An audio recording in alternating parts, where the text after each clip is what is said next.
dibadbaxan ay aroortii hore saakay ka bilaabeen kumanaan dadweyne reer Muqdisho ah oo ay ku muujinayeen dibadbaxooda taageerada ay u hayaan ra'iisul wasaaraha xukuumadda kumeel gaarka mudane Maxamed Cabdullaahi Maxamed Farmaajo ayaa si weyn badan u xoogeystay wixii ka dambeeyay 12 barqanimo hadaas oo ay ku soo bireen dibadbaxa qaar ka mid ah saraakiisha ciidamada xoogga dalka oo iyagu dareenkooda muujinayay iyo dibadbaxa sida ay uga qayb qaadanayaan waxaan difaacayaa anigoo dalka xoogga Soomaaliyeed ciidanka qaranka sido ahay sargaal ka tirsan xoogga dalka Soomaaliyeed waxaan difaacayaa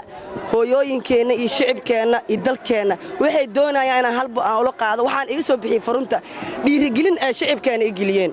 waxa ku kaliftay waxaana laga celinayaa hadda gaarigan saarnaa laga soo dajiyay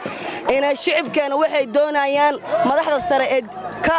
lugta u saarayaan waxay arkeen iyo waxay uriyeen ayay u diidayaan in baawuraha jidka soo maraan waxaan tuutaha u gashanay oo qoray qalabka u sidno waa wadankeena iyo caradeena hooyo inaan difaacnaa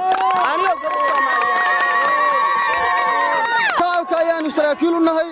saraakiisha dhammaanteedna waa inay go'aankaas way qaa'ilo qabaan dhammaan militariga dhammaantiis sidaas ayay qabaan iyo ciidanka xoogga dalka Soomaaliyeed biliis iyo militari walaw nabad sugid waxaynu danaynaynaa shacabka Soomaaliya rabitaankooda cidii shakhsi askari u ah ma ahan qof muwaadin ah shakhsi askari uma ahin dalka iyo dadka ayaanu askar u nahay rabitaankooda ayaanu ku shaqaynaynaa haddayna faraan inaynu la wareegno dalka waa la wareegaynaa wax kasta shacabkaynu ku raacsanaynaa iyo hooyooyinka inta kadib waxa wadooyinka uu dibadbaxa ka soconayay soo gaaray abaanduulaha xoogga dalka Generaal Cabdikariin Yuusuf Aadan Dhagabadan oo isku dayay inuu la hadlo dadka hase yeeshee dibadbaxayaasha oo si balaaranayay ayaa dhagaha ka fureystay warka generaalka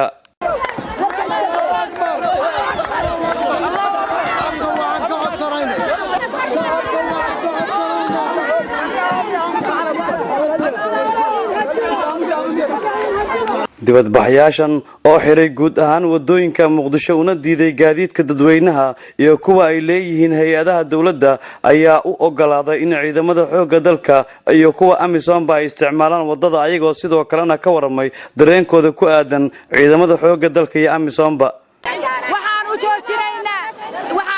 u joojinaynaa dantooda ayaysan garanayn waxaan ciidamada xoogga dalka iyo Amisom u fasaxnay waan ugu garab waa kuwa iskaashanayno dalka aan rabno inay mira ka dhaliyaan oo la diiday noloshiisa la diiday noloshooda nima kala diiday hawaay ra'iisul wasaare Farmaajo isma casili karo hadduu doonaga anaga soo noobay anaga garab taagan ha ka noqdo anaga garab taagan 24 hours anaga soo jeedayna fikirkeena Farmaajo waa ninka kaliya ee isku dubariday dawladda macquulka dadkan kalena ma doonayaan dawlad macquula waxay doonayaan inaan ku jirno sida 20 sano kana yeelmayno waxaanu garab taaganahay Farmaajo bismillaahir rahmaanir rahiim anaga maantay maalin weyn weeye waa maalin shacbiga Soomaaliyeed haween hadhiin caruur hadhiin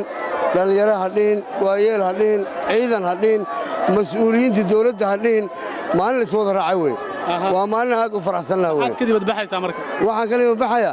ninka kaliya maanta iftiinka noo bixiyay oo ifkan siiyay in lagu istaago ama lagu tunto waa qalad waxaan leenahay han noolaado isagana madax noo ah saacadan laga bilaabo ninka loo raali aan ka nahay ma jirto maalintii oo qabsada Farmaajo waa ninka dil hala toogto waa ninka sharciga hirgeliyay laakiin inta dadkaas ay wadanka hayeen wax cadaalad ma aan dareemin maanta cadaalad aan dareemin mushaarka ciidanka la siinayo nabadgeliyo dhaqaaq ma doonay Farmaajo aan doonayna haduu dhacan wax jiro oo Soomaaliya ma jirto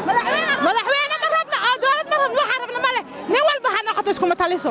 ciidamada xoogga dalka ayaa biyo ayacbaan u dhaamiyay dadweynaha kumanaanka ee dibadbaxa ka dhigay Muqdisho kadib markii ay kululaatay cadceedu waxaan ku soo gaarsiiyay biyaha waxa weeye ciidanka xoogga dalka Soomaaliyeed ayaan waday kadibna banaanbaxa markaan arkay shacabkii Soomaaliyeed ayaan siiyay waxaan u siiyay dalkooda iyo dalkooda say u rabaan way difaacaan lahaayeen dadka ka soo horjeeda inay diidan yihiin ayaan annaga waxaan noo qorshaysan ummadda Soomaaliyeed oo shacabka waxay diyaar u tahay inaan diyaar baano ugu dambeyntii gudoomiyaha gobolka Banaadir ahna duqa magaalada Muqdisho Maxamuud Axmed Nuur Tarzan ayaa kula dardaarmay saraakiisha xoogga dalka in aanay siyaasadoobin isla markaasina aanay lumin ciidamada xoogga dalka hadafkooda ahaa in ay ilaaliyaan amniga dalka difaaca dadka iyo diintuba annagu aragnay marka 20 sano arrintan dhex socota shacabkeeni waa baabay dadkeeni waa baabay guryaheeni waa baabay faqri annaan u baahnayn baan la baday faqri annaan ahayn baan la baday inaan ku noolaano yaani dulli waana la duleeyay dulli baan la baday ma aragtay marka dulligaasna dadka u soo bixi kara oo ka qaadi kara waxa weeye waa militariga ummaddu markay sidaan oo kale ay tiiha ku dhacdo oo jahawareerku ku dhaco ma aragtay meel loo dhaqaaqo waayo